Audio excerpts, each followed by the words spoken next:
Today, we're focusing on a crucial topic, the deep connection between trauma and addiction. We discuss early influences, coping mechanisms, common patterns, and effective treatment strategies. Today's guest is Dr. Robb Kelly, also known as the recovery expert from Manchester, England.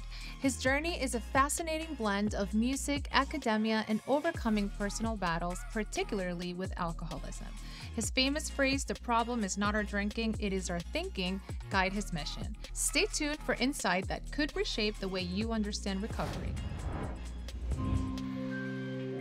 Welcome back to another episode of The Mindful Space. Today we have Dr. Robb Kelly. How are you? I'm amazing, Michelle. How are you? Great. I'm so glad we got everything to work out and this is happening. Excellent. Hold on to your seats, guys. This is going to be the best one ever. Behind the scenes, usually chaotic, but not like today was a little extra. So today we're discussing a very particular topic. We're talking about trauma, but we're also linking it to rehab or addiction. So we're going to talk about trauma and addiction and how they go hand in hand. Can we dive a little bit into that connection? Can you shed some light on why these two go hand in hand? Well, of course, everybody has childhood trauma, first of all. Even if you don't think you do, you do. Definitely. So childhood trauma and addiction go hand in hand because they live mostly in the subconscious brain trauma. Subconscious brain is the childhood trauma. The amygdala, which is our smoke alarm for the alarm, gets triggered real easy. But with alcoholics and addicts, we're more sensitive to trauma. Like, if you're an alcoholic or addict, guys, and you're listening to this, you'll understand what I'm going to say. Going through childhood and teenage, we hear things different. And that's connected with the childhood trauma that we have. So let me give you, for instance, me and my brother are stood on the kitchen table. We're not supposed to be on the kitchen table. And my mother walks in. And she says to both of us, "Get down off that table before your dad gets in. Get down." My brother jumps off and I freeze. Well, I've heard, "Get out of that table, you stupid idiot." And that's because of my childhood trauma, being molested, being abandoned, not being validated and approved, other stuff we went through. So as the addiction takes off, so there's two kinds of addictions: alcoholism. So alcoholics are born, drug addicts are made. Then we have the addictive personality. So with that addictive personality, we are all or nothing. So when we latch onto the childhood trauma, it has a prevalence in the subconscious brain to speak to and come forward more. So unless we sort the childhood trauma out and try and come from the conscious brain, this guy is always running the show and you will always suffer in your adult life for the things you went through as a child. Got it. And you hear that a lot, right? Like, addictive personality. What is that? What's the difference between somebody that has that personality or doesn't? Is that something you're born with, something environmentally influenced by? Both, really, a bit of both. When you have the addictive personality, the easy sign is you're either all in or you're all out. That's the layman way to put it. With the addicted personality and the addicted brain, you'll find either huge drug addiction or huge business success, huge family life or loss of family, where either all in or all out. But let's look at the alcoholic for a second. Now, alcoholics have a predisposition. So it's been passed down from generation. Drug addiction, heart disease, inflammation, arthritis cannot be passed down. It's an impossibility. Alcoholism can, because it affects three parts of the brain: the hypothalamus, the amygdala, and the basal ganglia, that differ from any other brain. So interesting. When we understand the roots, right, it's crucial to understand, like you mentioned, that everybody has child trauma. How can this impact the likelihood of developing the addiction? And what role does neurobiology play in this connection? It's a pretty huge connection, yeah. So as we go through life, let's say, for instance, a young girl is in a house, 5, 6, 10, 12, doesn't make any difference. And what she sees every night, his dad's an alcoholic. He comes home and he's drunk most of the time. He ends up with a fight with mom. Maybe it's violent. And they go to bed. The child growing up in that house will learn two things. First of all, that listen for the key in the door. It's childhood trauma. If the key goes straight in the lock, you can stay. It's going to be okay. If he jangles around a lot so it doesn't go in first time, that's drunk. Get out the way. There's going to be violence. So what happens with that young girl as she goes into her teens and finally meets a guy and moves out, she's going to attract, because we attract what we think we are worth, whether you like it or not. She will attract the guy that ends up being alcoholic or drug abuser and ends up beating her. Now, the reason is because of learned behavior and the trauma she's seen. She thinks that's natural. So to the point that if she was to meet a great guy, a kind guy who provides for her, who protects her, she will self-sabotage that relationship because she doesn't feel, it doesn't feel right, and she doesn't think she's good enough for that relationship. Yeah, and that's very important. I agree with you completely. We do attract what we feel like we're worth, whether we want to accept it or not. And that's why I feel it's so important to understand your trauma or where you're coming from, so then you can kind of break that cycle or learn how to cope with it or learn new coping mechanisms. When we talk about addiction and coping mechanism, can you mention some specific coping mechanisms that might help people or individuals with their trauma histories and addiction? Yeah, I'll give you 3 things to change your brain tomorrow morning, guys, when you get up. But we have to look at, first of all, the addiction and the trauma brain. You know, we act differently and we see things differently. So what we see usually is how we feel. So if I watch a sad movie, I feel sad. What we hear, we believe to be the truth. So if we're hearing mom and dad lie from an early age, then we're going to start lying as we grow up because we don't know anything else. Coping mechanisms, there are billions. I'm sure there are guys to cope with that. The first thing I would suggest to anybody is talk to somebody who knows what they're doing, who knows about childhood trauma. Not all therapists do. If you're an addict or an alcoholic, make sure your therapist has been an addict or alcoholic in the past, because there is a correlation between both. You can't understand what an alcoholic goes through if you've not been in them shoes. Any other illness, any other depression, anything, yeah, you can do that. Go to college for 3 years, you can deal. Alcoholism and drug addiction are different. So the coping mechanisms start in the morning, guys. So one thing I want to tell you is lack of oxygen equals presence of disease. So we only breathe 25%, 30% of our lung capacity on a daily basis. The only reason we feel good going to the gym is not because of the exercise, it's because of this in between the exercise. We do not take enough oxygen in. So how does this affect the human body? All cancers, growths, everything like that in the body grow in a hypoxic area of the body, which means there's no oxygen there. So when you get up in the morning, one of the reasons why no human being has ever woke up laughing is lack of oxygen. So if you can imagine between 2 and 5 in the morning with a natural circadian rhythm sleep, it's when the body is in the most repair. It's also when people die of natural causes because everything's at a lower rate. Everything's slowed down, the repair can begin. So when we wake up, the first thing we want to do is we want to get that oxygen inside every single blood cell if we can. So stand next to the bed, just grab 2 minutes, guys. Grab hold of the bed head, hold there, and you want to do 10 exaggerated breaths in. Do that 10 times. That is a coping mechanism. Now you feel clear, you feel great, you're ready for the day, you go a bit dizzy. Walk into the bathroom, stand 6 feet away from the mirror. Don't go to the mirror like this. Women are always worse when they put the makeup on. When you're this far away from a mirror, you see all the blemishes. If you stand 6 foot away from the mirror, you don't see any blemishes, which means that when you go out to people during the day, how many people do you walk out to, Michelle, and go, hey, how are you doing? Good to see you. You don't do that. They see you from a distance. Yeah. So they see your natural beauty. Look in the mirror and say, I love you 10 times. Just look, don't say any other affirmations. After you've done that, if you're right-handed brushing your teeth, do a week with left, week with right, week with left, week with right. That will change neural pathways, become a coping mechanism, and will start the day off on a winning step. I love I think I've heard that one before, where you switch the brushing your teeth with the left, and I'm even trying to do it now, and it doesn't look natural. It doesn't seem natural. But I heard how that can do the neural pathways, the new ones, neurotransmitters, and just kind of help you with the coping. And I love the breathing. Yeah, the breathing's amazing. You know, it's just, it really is amazing.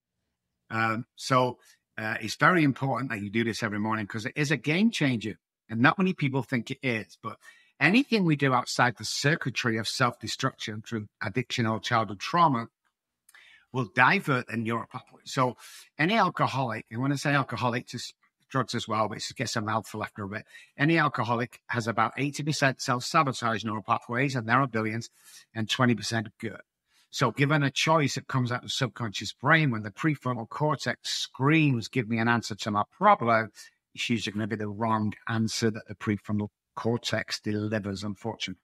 So we have to change them self-sabotaging. So about 300 neural pathways die every day. If we create 300 more with the teeth, the breathing, eventually the good ones are going to take over the bad ones. Yeah, it seems like such small change, but in the long run, like you said, if we just created a new habit, it can be very rewardful, at least for neurons. Our human beings love pans. You know, I don't know whether you've ever been out as a young kid or teenager, been to the seaside with a load of friends. You all get on the bus, you go down there, you have a great time, you get back on the bus. Which seat you sit in? You sit in the seat you've traveled there, and then become that repeated pattern of either self-destruction or success in life. Yeah, that is absolutely correct. When we talk about this, it also reminds me of patterns, right, and commonalities. In your work, have you noticed any commonalities or among individuals who have experienced trauma and subsequently struggled with addiction, like some patterns of behavior? Yeah, of course. There's also self-destruction. I was never good enough at all. I was never tall enough, blonde enough, rich enough, or thin enough.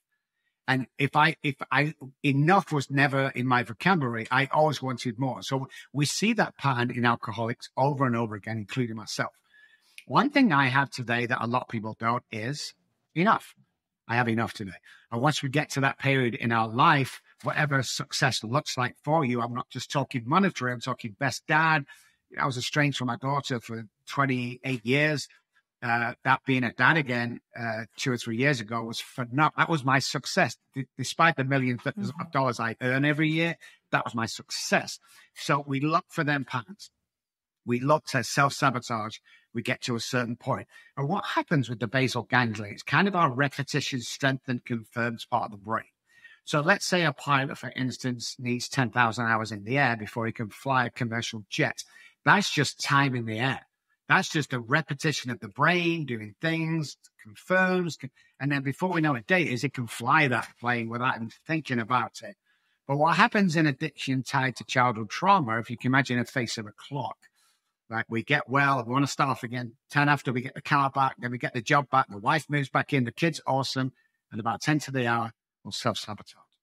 Whether that be food, sex, porn, drugs, it makes no difference. And it's the repair of that basal ganglia that will help reduce the trauma. So then patterns are always there once they're ingrained into the brain.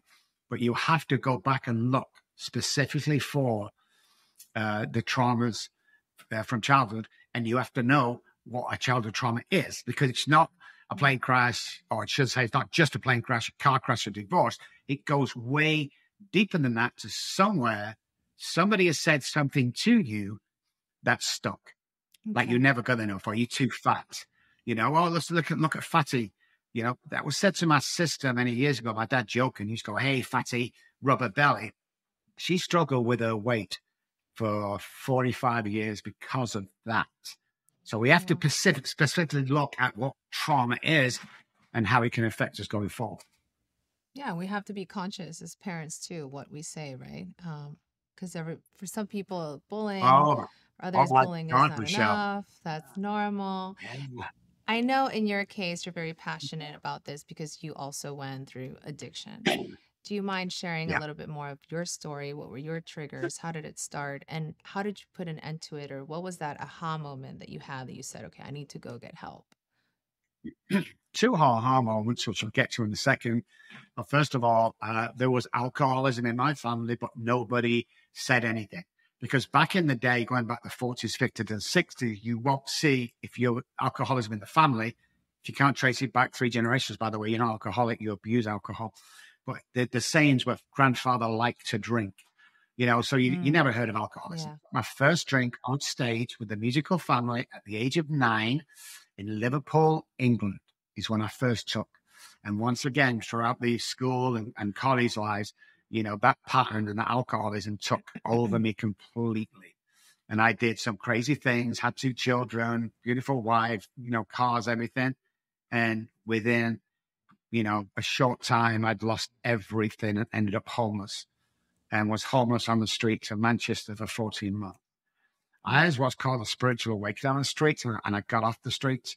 And then what I said to myself is, for the rest of my life, because nobody knew, the doctor would say, hey, listen, just stop drinking. I think you're an alcoholic, or go to that AA meetings and think, listen, alcoholism is the only self-diagnosed illness in the world. 10 DWIs do not make an alcoholic. Doctors, they don't know nothing about alcoholism and addiction. I'm sorry, guys, but you don't.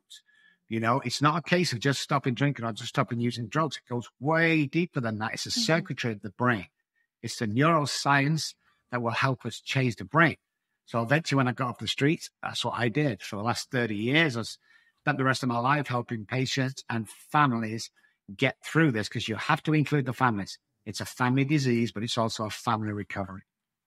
Yeah, and that's so important that you mentioned that it's a family disease, because a lot of people go through it alone, right? And they don't have the support system, and it's so important to have the unity and the family involved. I know it's not always possible, but if possible, it's very important to bring them all together.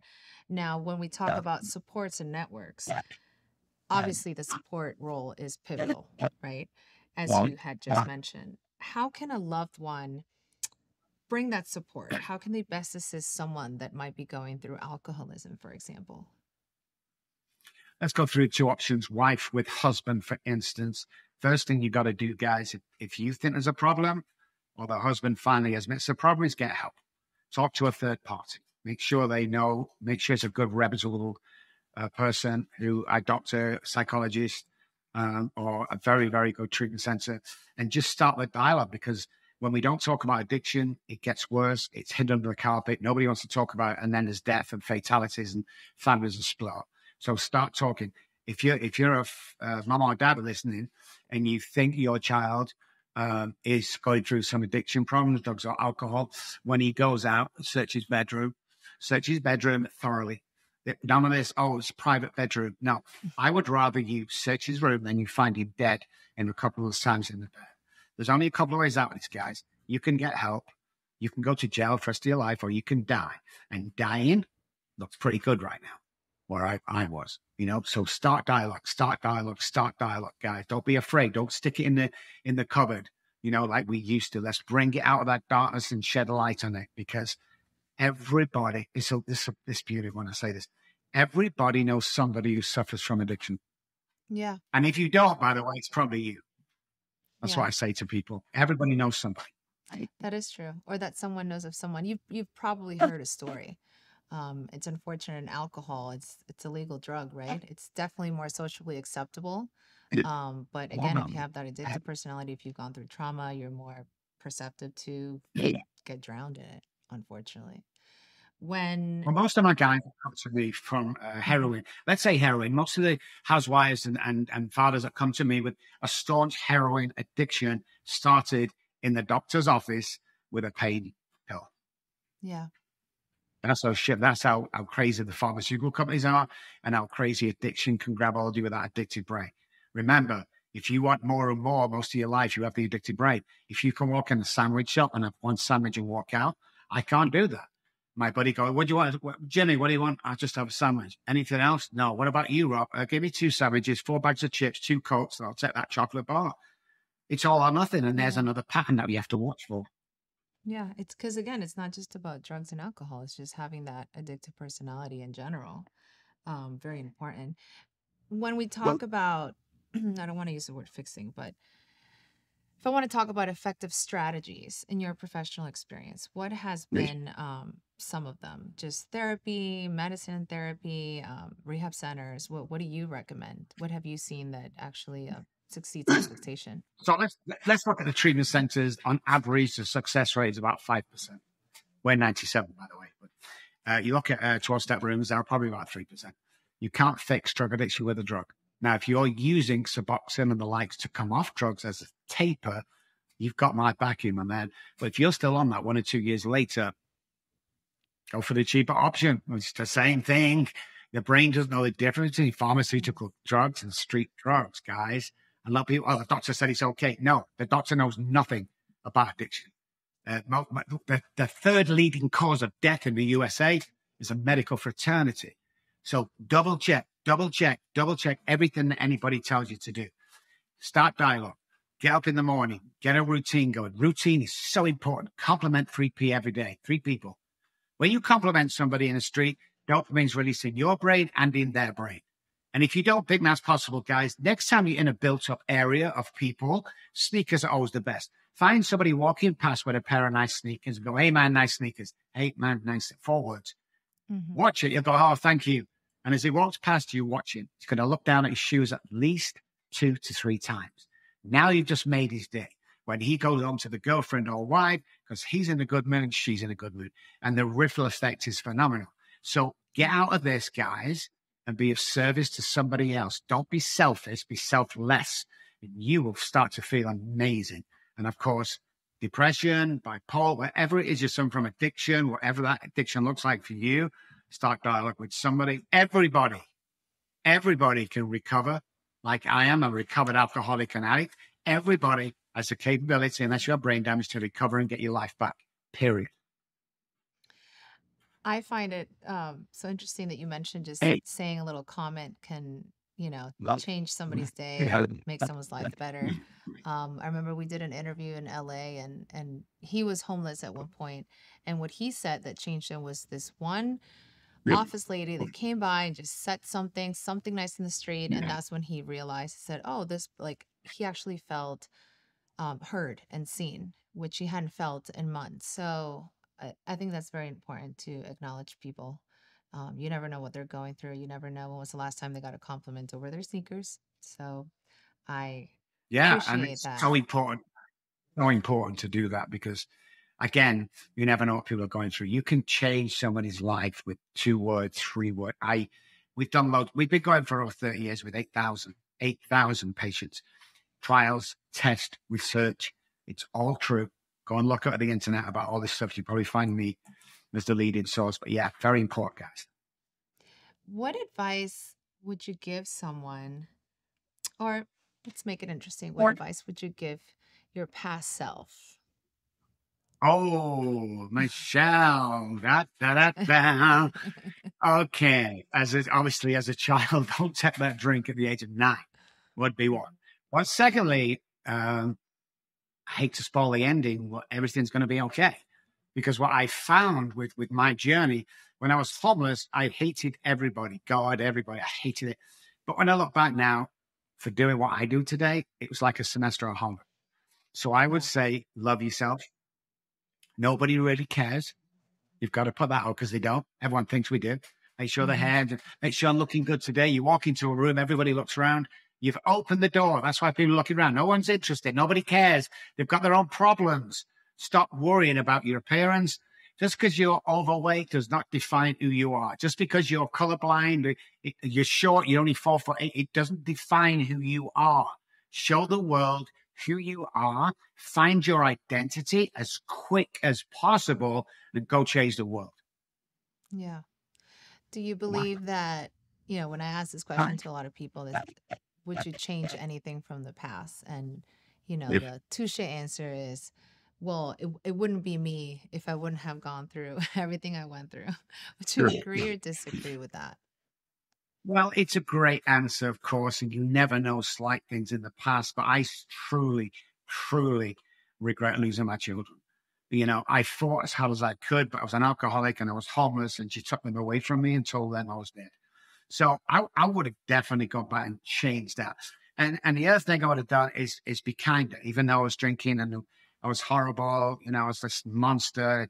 I just wished I had the insight to be kinder to people, because alcoholics and addicts are very vicious with their tongue, and we can kill people with just a few words that we don't really mean. So be kinder to people. And I'm sorry, kids, that you had to go through that. My youngest daughter, 30 years on, I've never seen her.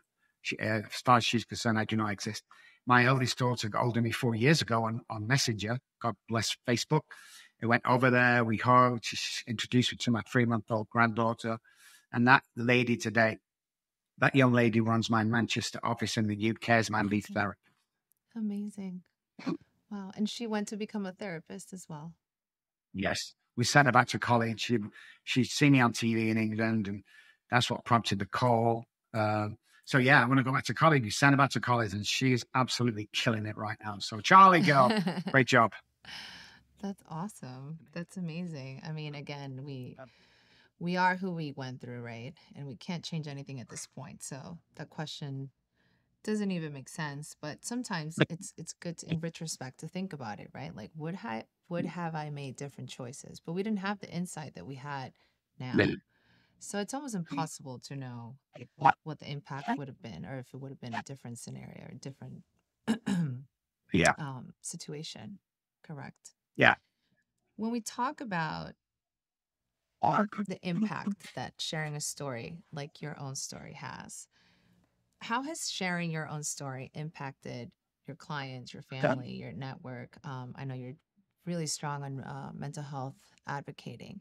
How does that impact your world in general? I think the people that I've been through, or I've been through, connect straight away. Our patients go, oh my God, you've been through, oh my God, because you can tell them things that other people don't know, because the crazy things we do, every other alcoholic and addict does. And we think we're the only ones sometimes, but we're not. I've heard so many stories that are all the same, different scenarios. So that's good. And for other people that hasn't, but are into like health and wellness, they are baffled how I made it through. I tried to commit suicide on 7 occasions on the street, and on 2 occasions it worked. I was pronounced dead, and they brought me back to life. I hated them for that. The homelessness, the abandonment on the streets, the not being validated, not being approved by anybody. It was pure isolation and absolutely horrible.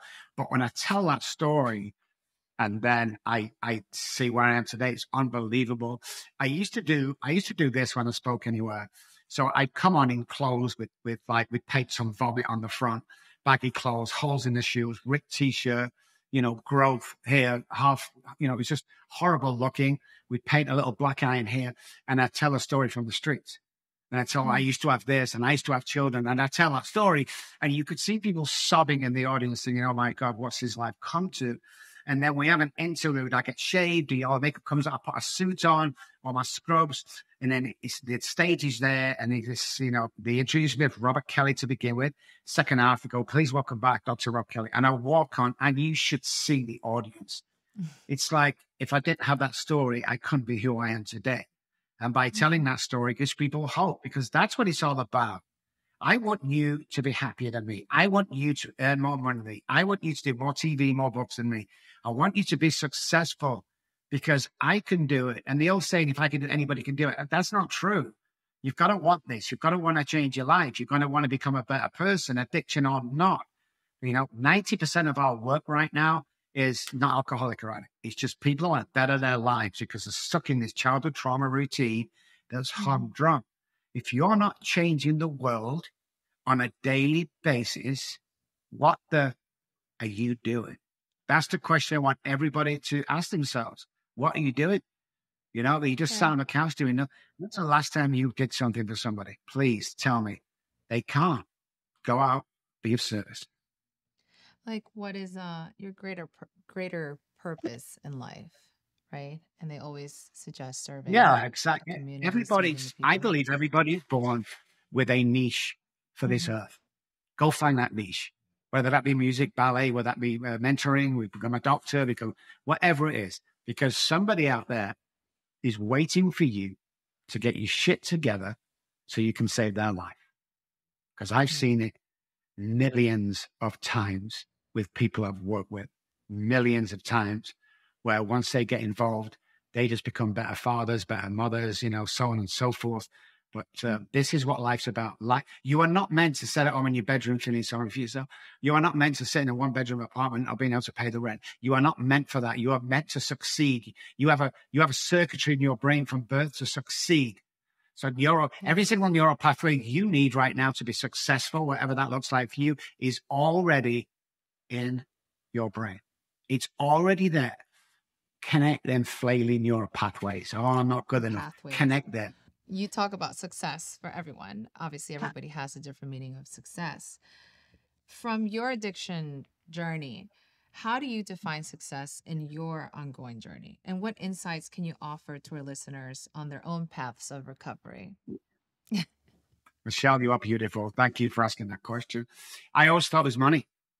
You know, when I come to Highland Park, Dallas, 18 years ago, I wanted to build an empire because I knew if I drove the new 911, if I lived in Highland Park, if our offices was, you know, the floor in a medical building, but you know, one morning I got up and I don't know, I'm not sure it was this, it's $45,000 watch and I got into a $180,000 car. I was wearing the best clothes. I was driving to the office and I was the most miserable, sad person in the world. Mm-hmm. Then I realized it wasn't the money. So try and find, for me, trying to find was connecting with my daughter again, you know, connecting with honest, true friends that live in the same world as me. And I don't mean in a wealthy world. I mean in a psychologically healthy world where you can share, laugh as much as possible, do silly things. I dance. My wife she's cringy sometimes. I dance in bars. I do silly stuff when I'm on TV. Mm-hmm. You know, just have fun. I have to have fun every single day. And I think that's the key. Have fun, share the fun. You know, yeah. But it's definitely the money, guys. Now, I've been rich and I've been poor on 4 occasions. I choose rich every time. Don't get me wrong, you know, but it will not. If you're looking for money to make you happy, it's never going to happen. It's an inside job. Mm-hmm. Yeah, we all got to pay the rent, but it doesn't mean that's equal to success. And again, everybody has a different meaning, but it has been proven many times money is not. That's why we have a lot of celebrities with a lot of money that are not happy. I've met most of them, I must admit. Yeah, not happy.